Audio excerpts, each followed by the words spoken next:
Sur cette information, une usine de fabrication de masques va ouvrir au Blanc-Ménil. On en parle ce matin avec Shuchen Wang, qui est PDG de Razia. Oui, absolument. Et puis on va aller aussi juste dans un instant du côté aussi de la Gironde, au parc oui. des expositions de la Teste de Buch, où il y a la même chose. On a transformé un parc en usine de fabrication de masques. C'est-à-dire qu'il y a une mobilisation générale. Alors tout d'abord, Shuchen Wang, bonjour. Bonjour. Merci d'être avec nous ce matin sur Sud Radio. Vous êtes un homme d'affaires très très impliqué évidemment dans la vie à Paris, mais également bien sûr dans la vie économique. Et là, vous avez répondu à cet appel de construire une usine de fabrication de masques au Blanc-Ménil en Seine-Saint-Denis en l'espace de 15 jours. C'est un véritable défi ça, monsieur Wang. Ben, écoutez, si vous voulez, c'est ce qu'on a vraiment besoin parce qu'on n'est pas le seul, quoi. On a été avec la région, Madame la Présidente Valérie Pécresse, avec son collègue Patrick Aram, surtout le maire de Blanc-Ménil qui était tout le temps avec nous, tout ce qu'il y a besoin, il est dispo, quoi. Donc, si vous voulez, après ça, la service région a quand même souhaité de faire venir tous les services comme ministère de Santé et ministère de l'Industrie et pour les visas, ministère de l'étrangère, pour que tout le monde est mobilisé pour que l'usine s'en sorte. Donc, normalement, on devait y arriver. Et puis, comme on dit, la Chine a mis 1 semaine pour l'hôpital. Ben, en France, on mettrait 2 semaines pour l'usine. C'est faisable. C'est faisable, c'est déjà bien. Vous en êtes où? Vous avez commencé à installer un petit peu tout, là, et quand est-ce que vous pensez être prêt? Ben, de toute façon, on a commencé un peu la semaine dernière. Et on devait terminer normalement, on va dire d'ici début mai, quoi. Donc, dans logique, les équipes de la mairie sont tout le temps avec nous.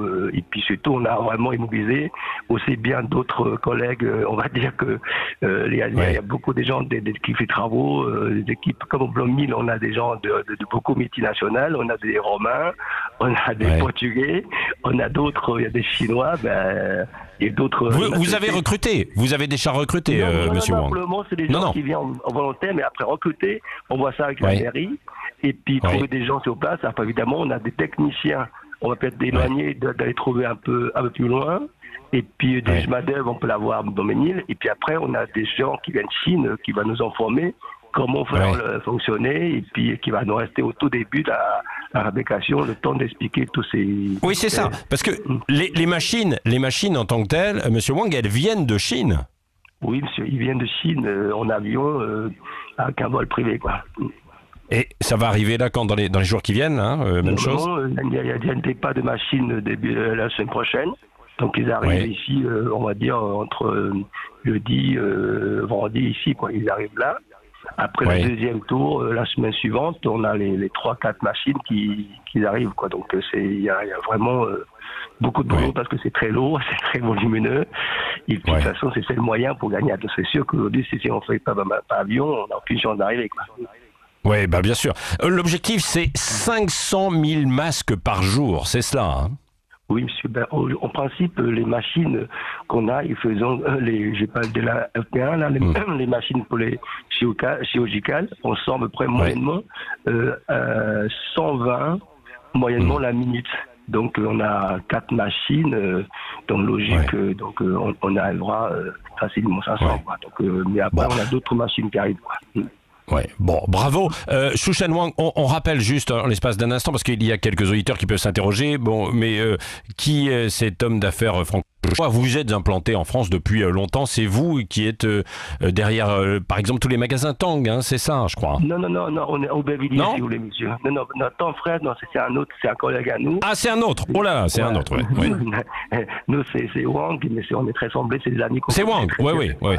D'accord, et puis très longtemps qu'on connaît, donc ils sont plutôt sur le côté de 13e. Et même côté et vous nous, on est à Aubervilliers, puis tout, on est des grossistes de tous les d'Europe la plus importante. D'accord. Voilà, donc on distribue tous les styles, Plaza, gadgets, on équipe tous sortes de produits qu'on a passé aux gens, quoi, à la maison, quoi. On a énormément. D'accord.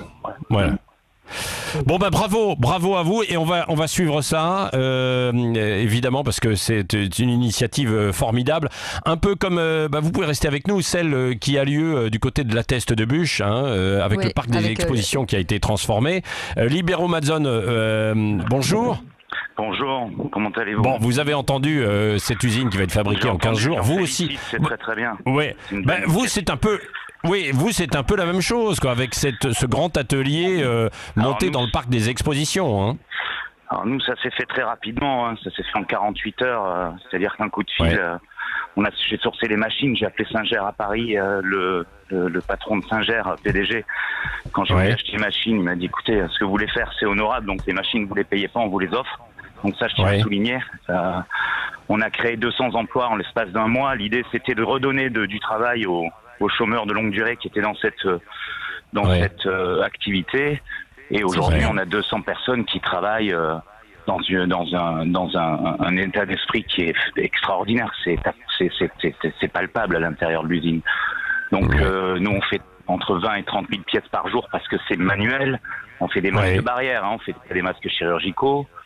Donc je pense que c'est très honorable pour ces femmes-là qui ont été il y a 20 ans abandonnées parce que on a délocalisé les productions de textiles et elles se retrouvaient au chômage alors que pour elles avant tout c'est une passion si vous voulez.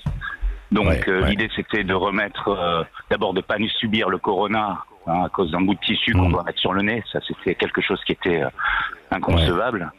Et j'ai passé un appel sur les réseaux sociaux, j'avais 130 personnes, le lendemain j'en avais 260.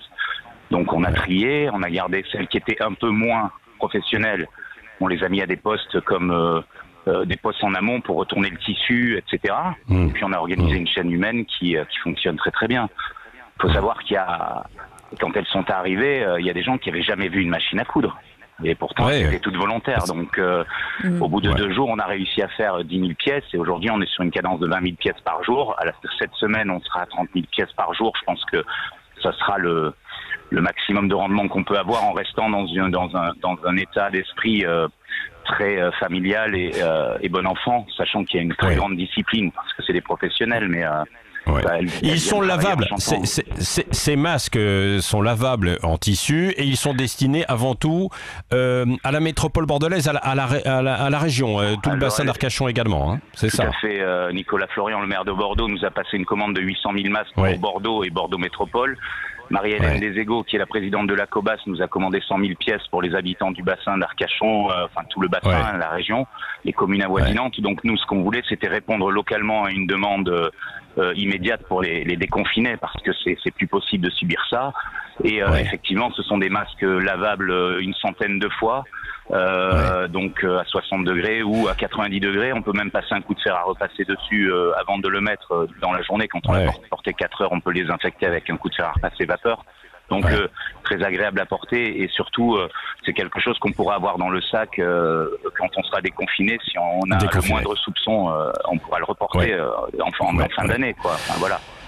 Merci Libero Mazzone de cette initiative également, parce que je rappelle que vous n'êtes pas à la base spécialisé là-dedans, vous êtes entrepreneur spécialisé dans les produits automobiles dans le bassin Arcachon et vous vous y êtes mis. Bravo à vous, comme bravo à Xu Shenwang également qui était avec nous également pour cette usine de fabrication de masques en un temps record au Blanc-Ménil en Seine-Saint-Denis. Merci et merci à tous les deux, bon courage.